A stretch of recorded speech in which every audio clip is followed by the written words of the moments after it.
At the Golden Sheen Palace, Rei proudly admired the embroidery she had spent countless hours creating. Her loyal head lady, Toastsu, praised it and believed it would steal the spotlight at the Double Sevens festival. While talking, Toastsu noticed Rei's fever, but Rei insisted on attending the festival anyway, eager to witness the rare comet and meteor shower and make a wish beneath it. That evening, the maidens gathered before Emperor Io, Empress Koenshu, and Crown Prince Ai. Among them was Shuketsu, who glared at Rei with jealousy. When everyone presented their embroidery, Rei effortlessly captured the Crown Prince's attention. As the inner court's ideal future consort, beautiful, elegant, intelligent, and from a powerful family, she was admired by all. Ketsu, meanwhile, was ridiculed as the court's sewer rat, mocked for her appearance and outdated fashion despite serving under noble consort Shuabi. As the meteor shower began, Rei closed her eyes to make a wish. Taking advantage of the distraction, Ketsu shoved her off the pagoda. At that exact moment, lanterns burst into flames, dark clouds covered the sky, and the beautiful night suddenly resembled the start of an apocalypse. Ketsu also collapsed, and everything went black. Rei later awoke inside a prison cell, where Toastsu declared that Ketsu would be executed for trying to murder Reirin. Looking into a puddle, Rei realized in horror that she was trapped inside Ketsu's body. They had somehow switched bodies during the fall. Desperate, Rei tried to explain the truth, but an invisible force prevented her from saying she was Reirin. She instead revealed personal details only the real Rei should know, like Toastsu's favorite scarlet bean mooncakes, her favorite fish, horse mackerel, and her younger brother. But Toastsu dismissed everything, convinced Ketsu had stolen Rei's diary and memorized its contents despite the fact that Rei had never kept a diary. Toastsu explained that after the accident, Rei's body was found bruised and burning with a fever. While unconscious, Rei had supposedly muttered about her stolen diary, making Toastsu believe Ketsu had stolen both her diary and memories to impersonate her. Seeing Rei blush from embarrassment as she praised her, Toastsu mistook it as Ketsu shamelessly mocking her beloved mistress. Following the inner court's laws, Ketsu was sentenced to the lion's judgment, where the accused was locked in a cage with a starving lion. Survival meant innocence, death meant guilt. The woman inside Rei's body refused to attend the trial, claiming she was too delicate to watch such violence. Before leaving, Toastsu placed a poison pill in the cell, saying it was Reirin's final act of mercy. If Ketsu truly regretted her crimes, she should take the poison before the candle burned out instead of facing the lion. Once Toastsu left, Ketsu's voice echoed through the dungeon, gleefully telling Rei that this nightmare was her punishment. She mocked the filthy, rat-infested cell and urged Rei to take the poison before fear drove her mad. Then something strange happened. The candle's flames suddenly turned bright red and grew larger. Ketsu's face appeared inside the fire itself. The Shu clan were known as the Children of Fire, but Ketsu possessed an especially powerful ability. By controlling flames, she could project her image through them. Using a forbidden spell, she had successfully swapped bodies with Reirin. Now, the real Rei was trapped inside the body of the very woman who had tried to kill her, while the real villain was living comfortably in Rei's perfect life. Talk about stealing someone's identity the hard way. Ketsu believed she was only making life fair. In her eyes, Rei had been blessed since birth as the Empress's beloved niece, the Crown Prince's favorite, and admired by everyone in the inner court. Ketsu, on the other hand, served the kind but politically weak noble consort Shu, endured constant bullying, was mocked for her appearance, and ignored by the Crown Prince. Consumed by jealousy, she decided Rei deserved to experience the misery she had always known. To guarantee her plan succeeded, Ketsu placed a powerful curse on her own body, preventing Rei from revealing the body swap.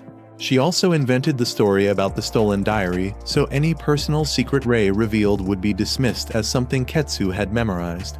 No matter what Rei said, she had no way to prove her true identity. Even after stealing Rei's life, Ketsu wasn't satisfied. She complained that Rei's body was so frail it became exhausted just from breathing.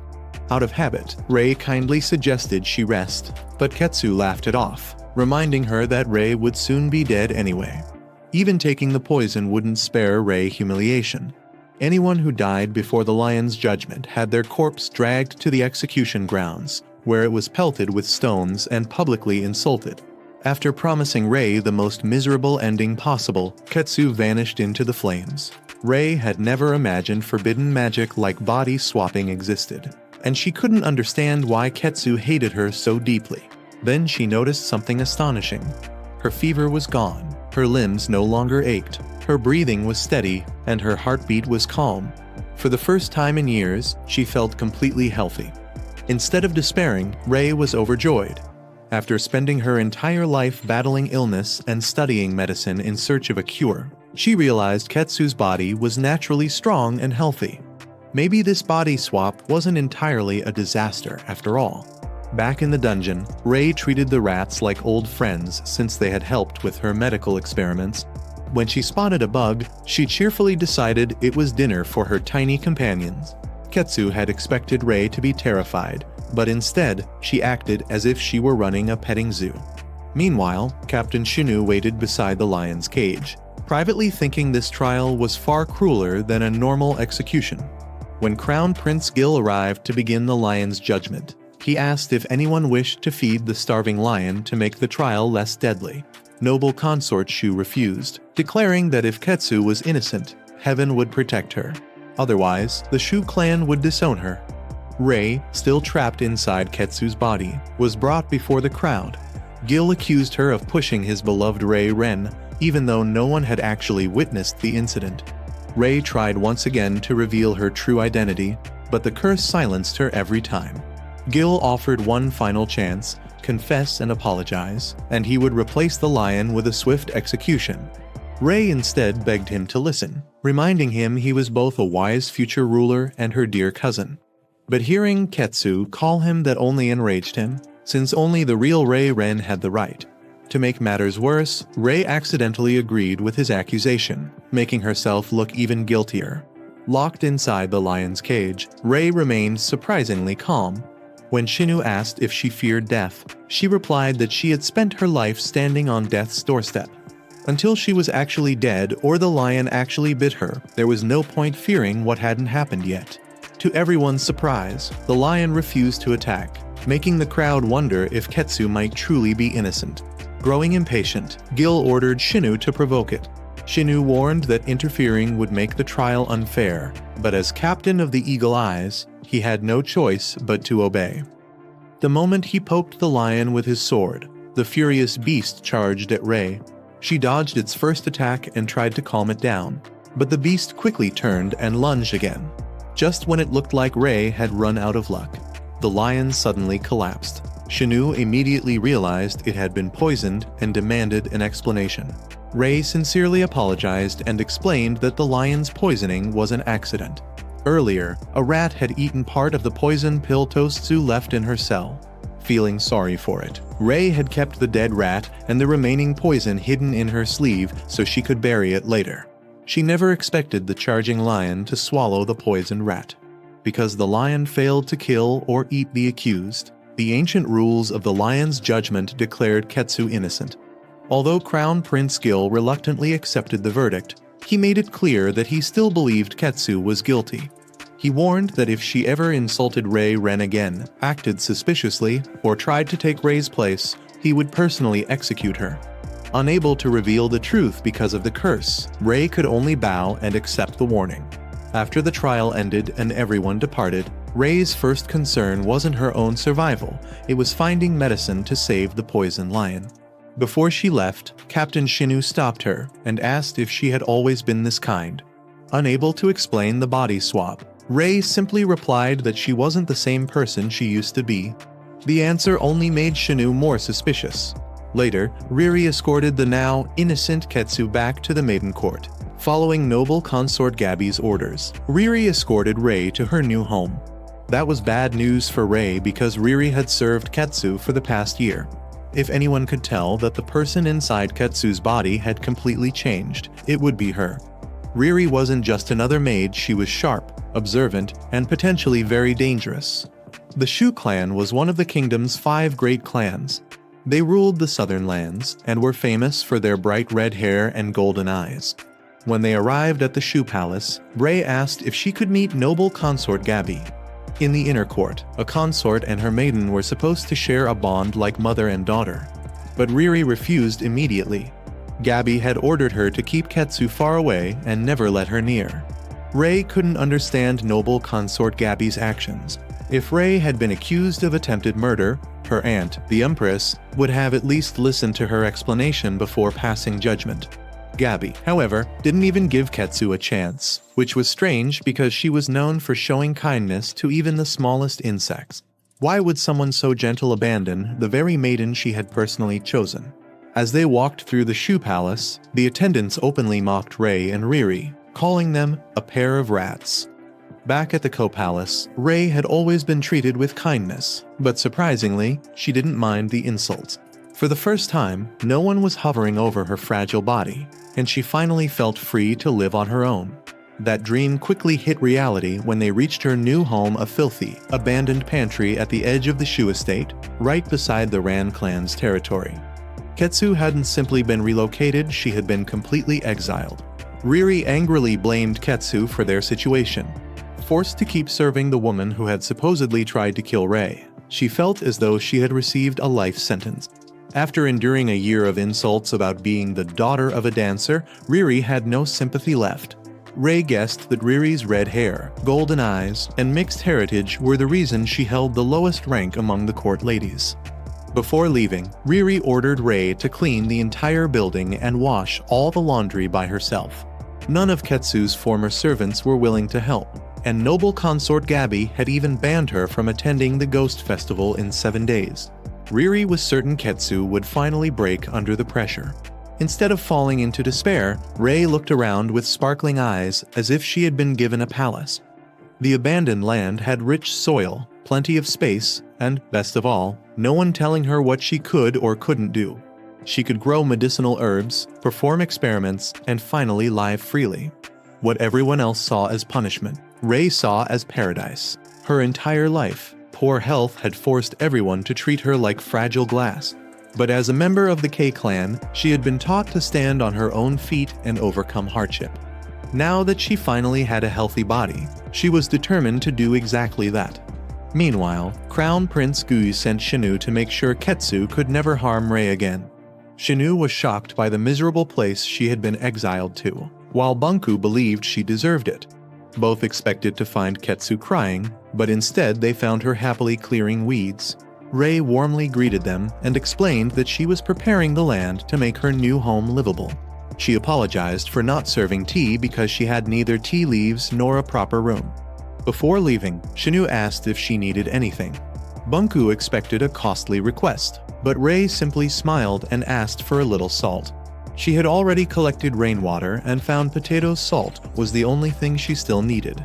As they walked away, Bunku couldn't help asking, "Is that really Keigetsu?" Shinu remembered her strange words after the lion's judgment that she wasn't the same person anymore. Still, her transformation was almost impossible to believe. Meanwhile, Riri discovered that the Shu Palace had completely abandoned them. The palace chef refused to give food to a disgraced maiden and the daughter of a dancer, leaving them to starve. Desperate, Riri sought help elsewhere and was approached by an elegant court lady from the Qin clan. The woman claimed that wise maiden Kinsaka wanted Riri to join her palace as a middle-ranking court lady. The promotion came with one condition: Riri had to make Keigetsu's life miserable. Since Rei had become Crown Prince Gui's favorite, the Qin clan planned to earn his favor by publicly supporting Rei while tormenting Keigetsu. Riri warned that Shinu and the Eagle Eyes might notice, but the attendant only laughed.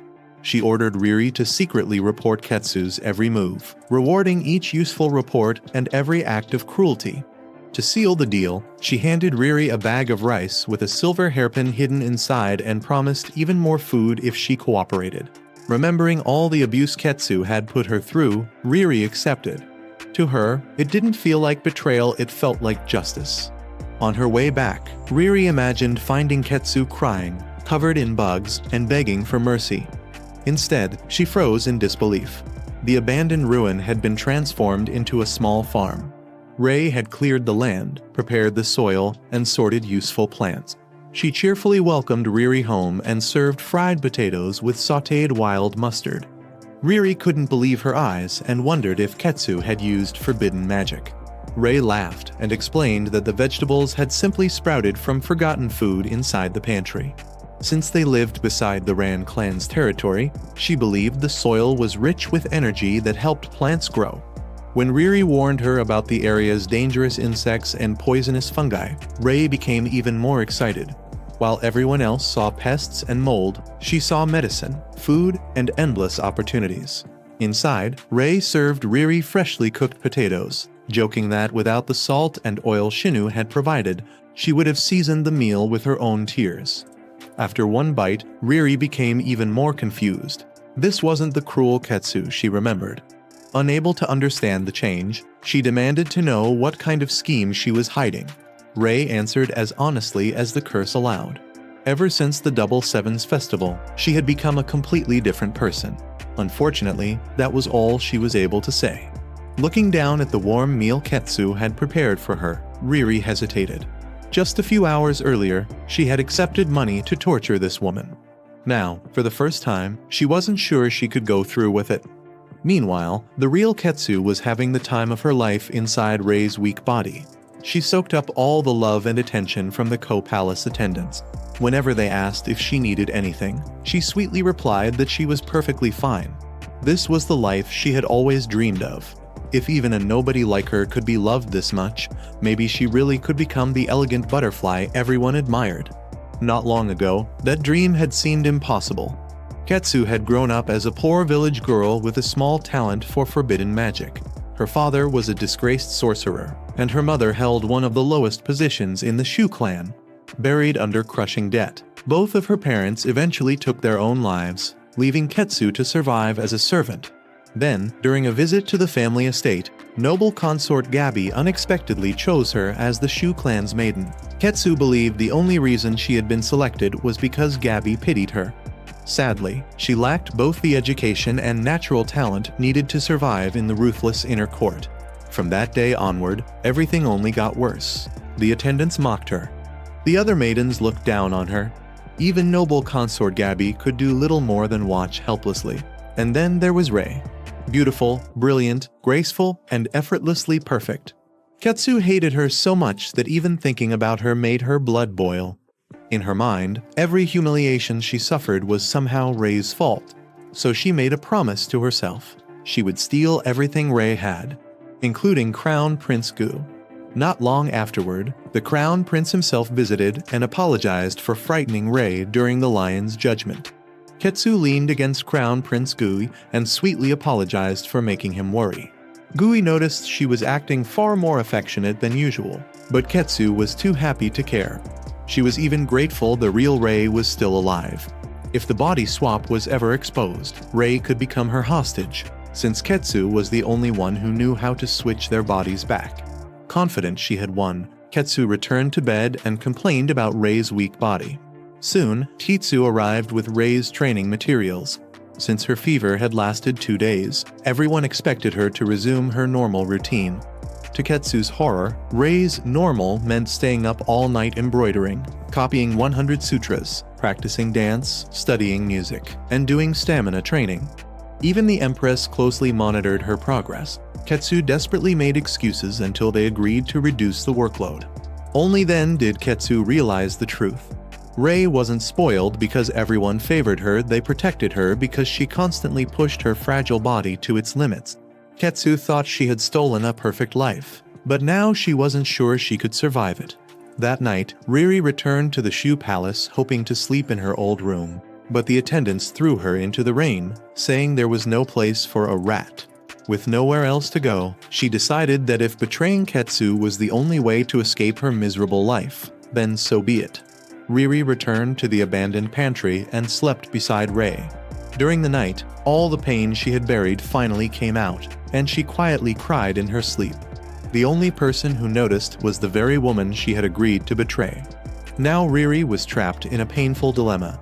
She had accepted food and rewards to make Ketsu suffer, yet the only person showing her genuine kindness was Ketsu herself. 4 days after waking up inside the body of the kingdom's most hated villainess, Rei wasn't searching for a way to return home. She had a much more important mission, getting a 6-pack. Every morning, she happily worked on the abandoned farmland, growing vegetables and medicinal herbs. For the first time in her life, she had a healthy body that didn't collapse from exhaustion. She could farm all day, exercise until sunset, and even stay up late without getting sick. After spending her old life feeling weak and constantly tired, Rei loved every second of becoming stronger. Sadly, she realized there was no way she'd have visible abs before the Ghost Festival, which was only 3 days away. Every maiden had to attend, meaning she would finally come face to face with Katsu, the woman now living in her original body. Since their meeting in the dungeon, Katsu hadn't contacted her again, and Rei had no idea what she was planning. Still, avoiding her forever wasn't an option. What Rei didn't know was that someone else was already making plans to ensure she never reached the festival alive. While Rei talked to herself during work, Riri asked what she was muttering about. Ever since they had been kicked out of the palace, Riri had been living with Rei in the abandoned pantry. Rei was genuinely happy to have her around, although Riri was completely confused by how cheerful her supposed master had become. One morning, as Rei prepared breakfast, Riri complained that she was sick of eating potatoes every single day. A moment later, she watched in horror as Rei casually reached into a beehive and collected fresh honey like getting stung was just another hobby. Ever since arriving at the abandoned estate, Rei had been in an unbelievably good mood. Riri tried everything to break her spirit, ruining the farm, interrupting her sewing, and making life as miserable as possible. Somehow, every prank only helped Rei get more work done. Nothing made her angry or upset. Riri needed to make Rei suffer because Gao had promised to help her escape the palace if she succeeded. The problem was, Rei completely misunderstood the situation and thought Riri was creatively helping her. She even hoped Riri would bring her useful things next time, like a kitchen knife or some fabric dye. The more time they spent together, the more Riri realized how different Rei had become. The old Katsu hated dirt, avoided work, and screamed at the sight of insects. This new Rei happily farmed all day, helped with chores, and casually picked up bugs with her bare hands. At breakfast, Rei offered Riri the bigger potato, but Riri quietly took the smaller one. As they ate, Riri had a horrifying realization: this new Katsu was actually kind of adorable. Embarrassed by the thought, she quickly pushed it away. Seeing Riri's conflicted expression, Rei assumed all the bullying had been an attempt to make her cry or cough up blood. Instead of getting angry, she kindly asked Riri to stop and told her she was an honest, hard-working court lady who deserved to return to her normal duties. Riri was speechless. The old Katsu had ruined her life for an entire year. She asked if Rei could guarantee her job, income, and safety if she served her again. Rei sadly admitted she couldn't. Oddly enough, seeing Rei look so disappointed made Riri feel guilty. Confused by her feelings, Riri ran away and met Gao, who was furious that Rei was happily enjoying her exile. Riri insisted she had done everything she was told and hadn't been won over by Rei's kindness. Gao then handed Riri a dagger and ordered her to bring back proof even if she had to stab Rei. Horrified, Riri refused, knowing she could be executed for attacking a maiden. Gao didn't care. She reminded Riri that accepting the stolen silver hairpin had made her a pawn. If she refused, Gao would accuse her of theft, and no one would believe the daughter of a dancer over an ivory silk court lady. After kicking Riri into a muddy puddle, Gao declared she wouldn't get another meal until the job was done. Meanwhile, Crown Prince Yum teased Shinu for still wearing the same dead fish expression he had when they first met years ago. Back then, Shinu, his younger half-brother, had casually described the battlefield as a place where people simply killed each other. Instead of being disturbed, the prince had found Shinu's blunt honesty strangely amusing. Back in the present, Shinu questioned why the crown prince cared so much about Rei. The prince explained that Rei's quiet courage had impressed him from the start. Unlike every other noblewoman, she hadn't been intimidated by his powerful dragon aura. Still, both men agreed that something had changed since the Double Sevens festival. Even the infamous Villainess Katsu had become unusually kind after surviving the lion's judgment. However, her past crimes, including falsely accusing an innocent eunuch and nearly getting him executed, made it almost impossible to believe she had truly changed. Before they could discuss it further, Bunko rushed in with alarming news. An eagle eye had spotted a court lady in faded scarlet robes heading toward Rei's hut with a dagger. The guards couldn't enter the Maiden Court without permission, but they knew exactly where she was going. Completely unaware of the danger, Rei was outside watching ants work together and feeling useless because she still hadn't found a way to help Riri. When she returned to the hut, she found Riri angrily slashing one of her own robes with a dagger. Through tears, Riri blamed Katsu for ruining her life. She pointed the blade at Rei, saying she was tired of always being mocked as the dancer's daughter. Having reached her breaking point, she charged at Rei in desperation. The dagger flashed through the air and sliced off a lock of Rei's hair. Riri raised the blade for another strike, but before she could move again, Shinu burst into the hut and stopped her. The crown prince had realized that his public dislike of Katsu might encourage others to attack her, so he had secretly sent Shinu to keep an eye on the situation. Violence inside the inner court was a serious crime, and anyone who spilled blood there faced severe punishment. Shinu demanded to know what had happened, but Riri was too overwhelmed to speak. She simply stood there crying. Before anyone could accuse her, Rei calmly smiled and claimed she had asked Riri to trim her split ends. Even Shinu was caught off guard. He reminded Rei that everyone already believed she was a villain. Acting like a kind, selfless person would only make her seem even more suspicious. Rei simply shrugged and insisted she wasn't protecting anyone. She was only stating the facts. No matter what Riri had intended to do, the only thing the dagger had actually cut was a few damaged strands of hair. Since no one had been hurt, there was no crime to investigate. Hearing those words, Riri couldn't stop staring at Rei. She wondered for what felt like the 100th time. Who in the world is this woman?